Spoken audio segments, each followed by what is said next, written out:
Selamat datang di Universitas PGRI Semarang.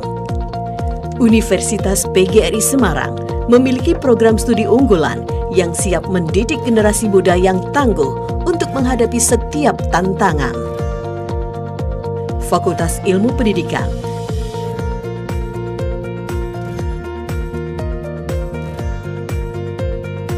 Fakultas Pendidikan Ilmu Pengetahuan Sosial dan Keolahragaan, Fakultas Pendidikan Bahasa dan Seni, Fakultas Pendidikan Matematika, Ilmu Pengetahuan Alam dan Teknologi Informasi, Fakultas Teknik dan Informatika,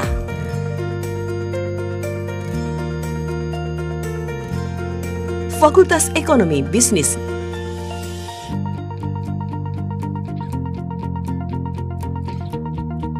Fakultas Hukum,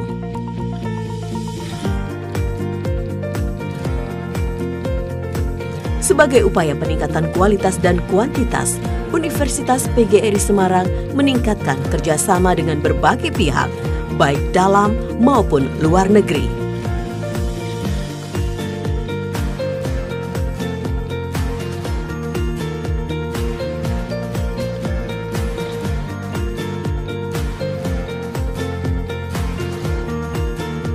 Kegiatan UPGRIS dituangkan dalam bentuk catur dharma perguruan tinggi yang terdiri atas pendidikan dan pengajaran, penelitian dan pengabdian kepada masyarakat, serta peneladanan.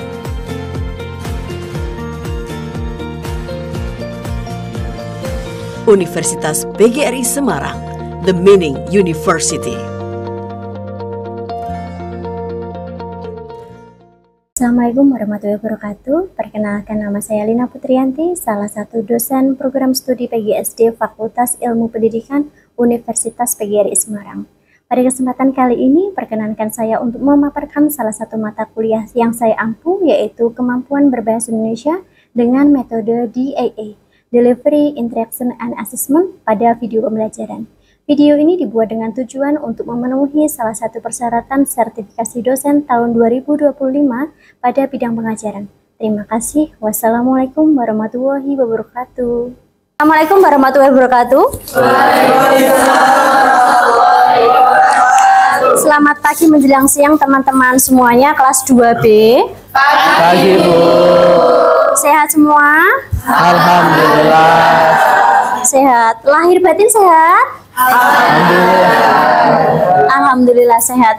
Oke, di pertemuan kali ini kita akan melakukan pembahasan tentang materi apresiasi sastra anak dalam mata kuliah Kemampuan Berbahasa Indonesia.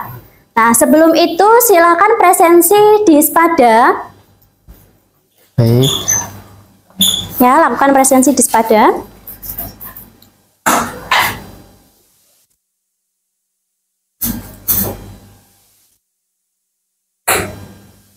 Sudah? Oke, jika sudah presensi, sebelum kita mulai ke pembahasan materi, kita berdoa dulu menurut agama dan kepercayaan kita masing-masing. Berdoa dipersilakan.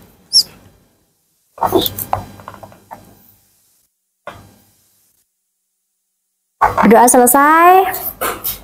Oke, di pertemuan kali ini kita jumpa lagi di pertemuan 10 materi apresiasi sastra anak. Di materi yang kemarin kita melakukan pembahasan apa? Kemampuan apa? Kemampuan menulis. Ya, kemampuan menulis sudah kita lakukan materinya. Kemudian kemampuan berbicara juga sudah ya, materi-materi tersebut. Nah, kemarin diberikan tugas apa? Mengikuti seminar. Nah, seminarnya kan mengenai tentang public speaking ya. Kita ulas dulu materi yang sebelumnya sebelum ke materi yang berikutnya. Public speaking, apa yang bisa kalian ambil? Kita tuh berani untuk bicara langsung kepada audiens. Secara itu tidak gugup, biar cara public speaking-nya juga itu lancar dan memotivasi para audiens yang lain gitu, Bu. Oh begitu, baik. Yang lainnya?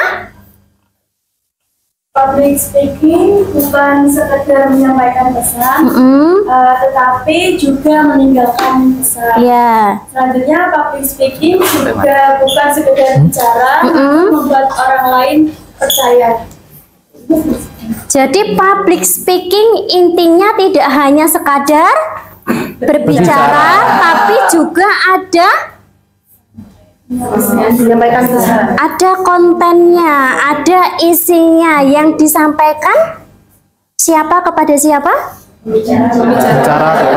Pembicara kepada audiens, entah apapun temanya. Jadi ketika kita melakukan public speaking, yaitu menyampaikan pesan, menyampaikan isi kepada orang, gitu ya. Baik, slide selanjutnya. Oke, deskripsi mata kuliah ini yaitu mata kuliah kemampuan berbahasa Indonesia merupakan mata kuliah program studi dan bersifat wajib ditempuh bagi mahasiswa S1 PGSD dengan bobot 3 SKS. Mata kuliah ini mengkaji tentang konsep kemampuan berbahasa Indonesia, kemampuan menyimak, kemampuan berbicara, kemampuan membaca, kemampuan menulis, dan kemampuan apresiasi sastra anak. Dari luaran mata kuliah ini bisa dalam berbentuk makalah, kemampuan berbahasa Indonesia, apresiasi sastra anak, karya sastra anak bisa berupa puisi anak, cerpen anak, drama, ataupun folklore. Nah, CPMK-nya dari mata kuliah ini ada 4, yaitu 1. Menjelaskan tentang teori kebahasaan, yang kedua memahami dan memproduksi aspek-aspek kebahasaan, yang ketiga memahami dan menggunakan teori sastra, dan yang keempat menjelaskan serta memproduksi sastra anak. Nah, kita lakukan pembahasan materi apresiasi sastra anak pada pertemuan yang ke-10 ini. Ya, sebelum ke selanjutnya, kita bahas dulu mengenai kemampuan yang diharapkan dari perkuliahan pertemuan hari ini. Yang pertama itu apa? Mahasiswa mampu menjelaskan apresiasi sastra anak. 2. Mahasiswa mampu memproduksi puisi anak. 3. Mahasiswa mampu menciptakan apresiasi prosa. 4. Mahasiswa mampu memainkan peran drama. 5. Mahasiswa mampu menganalisis karya sastra folklore. Ya, 5 kemampuan itu yang diharapkan untuk kalian kuasai setelah mendapatkan materi apresiasi sastra anak.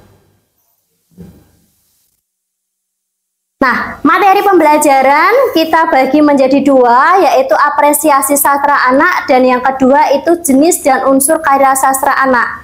Nah, di apresiasi karya sastra anak ini kalian akan diberikan materi mengenai definisi sastra anak, definisi apresiasi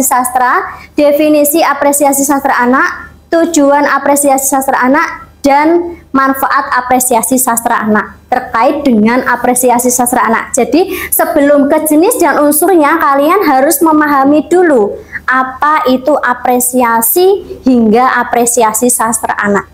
Nah, selanjutnya ada jenis dan unsur karya sastra anak dibagi menjadi 4 dalam pembahasan ini, yaitu apa? Prosa, puisi, drama, folklore. Oke. Prosa, puisi, drama, dan folklore. Lanjutnya. Nah, sistem pembelajaran kita laksanakan secara luring. Model pembelajaran discovery learning dan penugasan. Discovery learning yaitu keaktifan mahasiswa di kelas ya. Lanjut. Sistem penilaiannya, nah perlu diperhatikan bahwa sistem penilaiannya dibagi menjadi 6 poin. Yang pertama itu tentang keaktifan ada 10 poin. Kedua itu proyek ada 40%. 3 kuis 10%. 4 penugasan 20%, UTS 10%, dan UAS 10%. Jadi total ada 100% penilaian. Nah, jadi bobot yang paling besar pada Proyek. Proyek yaitu apa? Ya. Tugas yang ada apanya? Hasil Ada karya. hasilnya, ya, ada hasilnya. Lanjut. Nah, kita bahas sudah mengenai apresiasi. Sebelum ke apresiasi sastra anak, kita bahas dulu, kita bedah dulu mengenai apresiasi. Apa tuh apresiasi?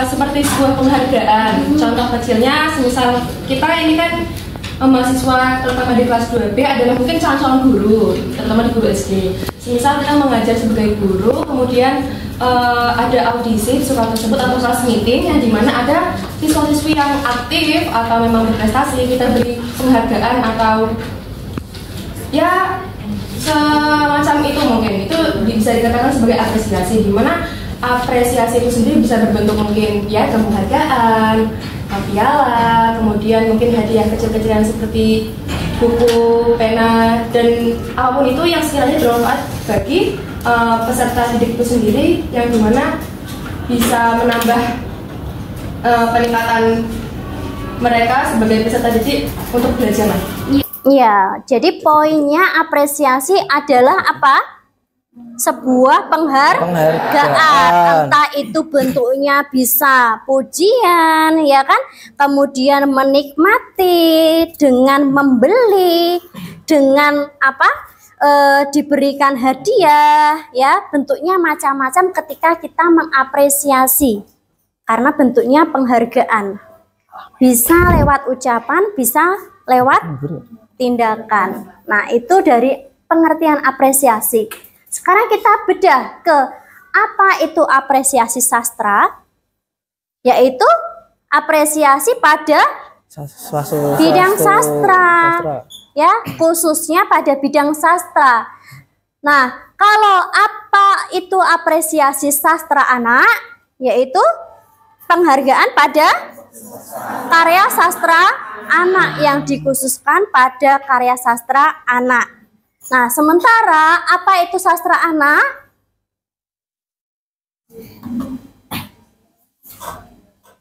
Sastra yang dibuat oleh anak, ditujukan untuk anak-anak. Apakah harus dibuat oleh anak-anak? Tidak. Ya, jadi bisa temanya itu bisa untuk anak-anak. Kan tidak mungkin ketika kita menuliskan karya sastra yang ditujukan oleh anak-anak, tapi temanya tentang politik, ya kan? Orang nyambung kan? Masuk kelas 1 sampai kelas 6 SD diomongi politik. Kemudian yang kedua tentang percintaan. Aduh, apalagi itu kan jadi makin tidak nyambung ya. Jadi kalau temanya tentang anak, membahas tentang apa biasanya?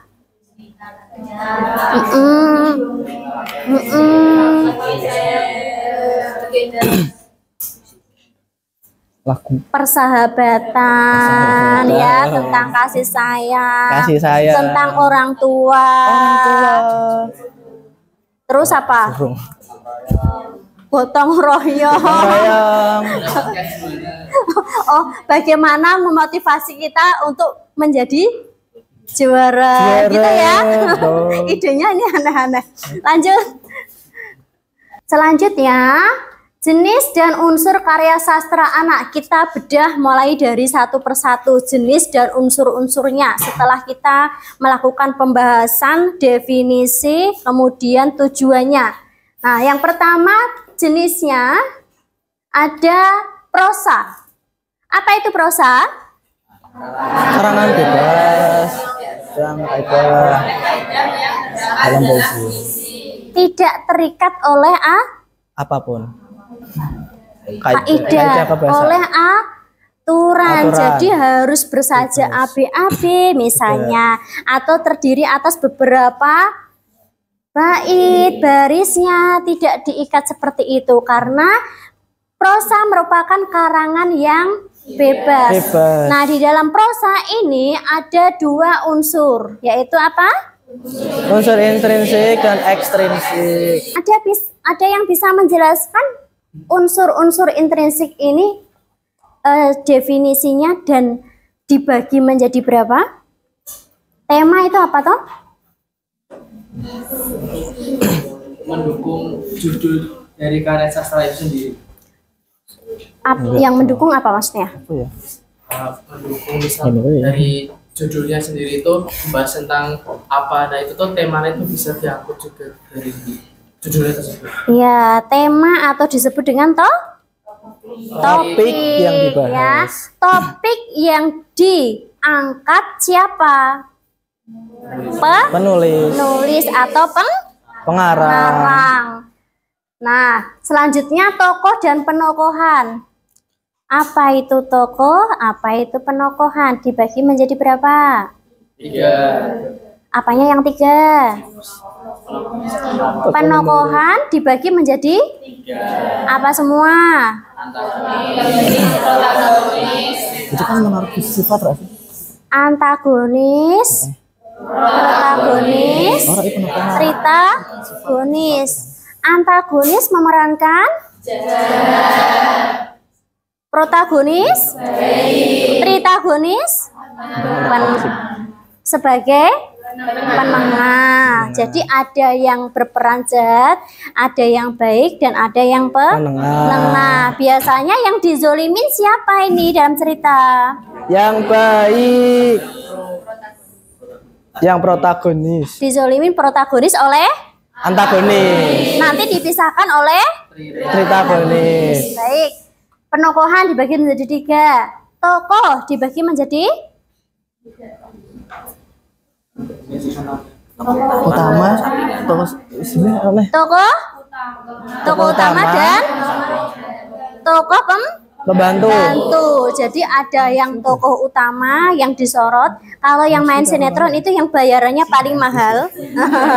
Nah, jadi itu sebagai tokoh utama. Yang tokoh pembantu atau sebagai pendukung, nah bayarannya lebih sedikit. Apalagi yang film-film kolosal gitu, ya kalau orang demo-demo begitu, nah itu bayarannya lebih dikit lagi. Iya. Karena dikalikan berapa orang. Ya, tidak mungkin yang tokoh utama sama dengan yang tokoh Pendukung. gitu ya. Lanjutnya, latar atau setting dibagi menjadi 3. apa? Latar waktu, latar tempat, latar suasana. Tempat, waktu, suasana yang menunjukkan latar tempat. Contohnya Di kelas, di kampus, di kerajaan, suatu hari. rumah, di kelas, di kamar, ya, yang menunjukkan tempat. Suasana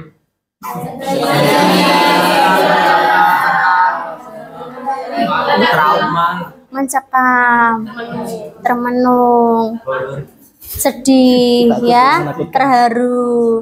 Kemudian yang latar waktu, Minggu depan, minggu ini, bulan depan. ya, biasanya Bulan kalau lalu. kalian mengarang dimulai dari pada suatu hari, pasti kan gitu ya. Nah, liburan di rumah nenek, Ya. teman kerjamu gitu. Ya. Lah kalau kalian itu tidak tinggal dengan nenek, lah kalau tinggal dengan nenek apa ada liburan di rumah nenek? Ya.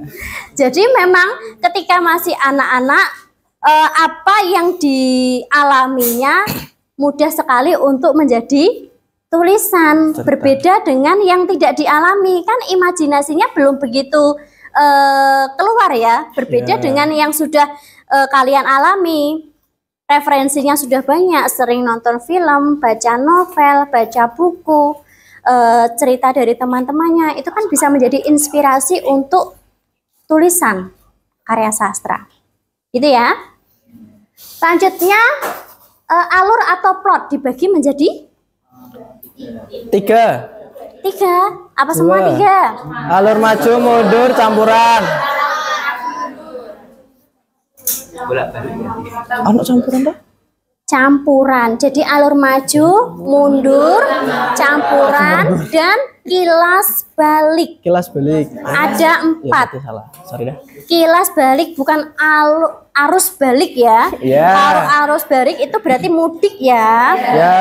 Jadi kilas balik disebut kilas balik karena apa? Jadi alurnya bolak-balik, bisa maju mundur maju mundur maju mundur.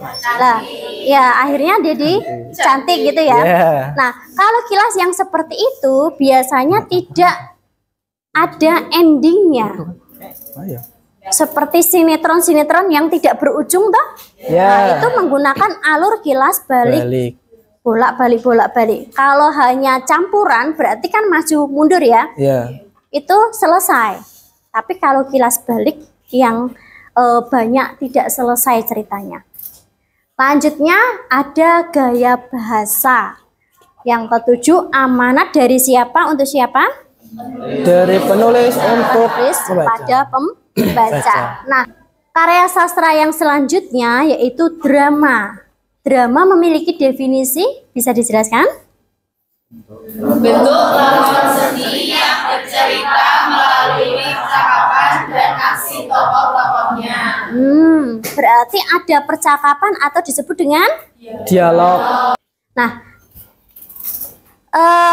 definisi-definisi yang telah Bu Lina sampaikan terkait dengan unsur intrinsik dan ekstrinsik ini berlandaskan teorinya dari Ferdinand de Saussure, ya, kelahiran tahun 26 November 1857 di Jenewa, Swiss, seorang ahli bahasa dari Swiss, pelopor kajian linguistik modern dan disebut dengan Bapak Strukturalisme, memiliki teori bahwa strukturalisme adalah pendekatan yang melihat bahasa sebagai sistem terstruktur yang terorganisir dan memiliki hubungan internal antar elemen.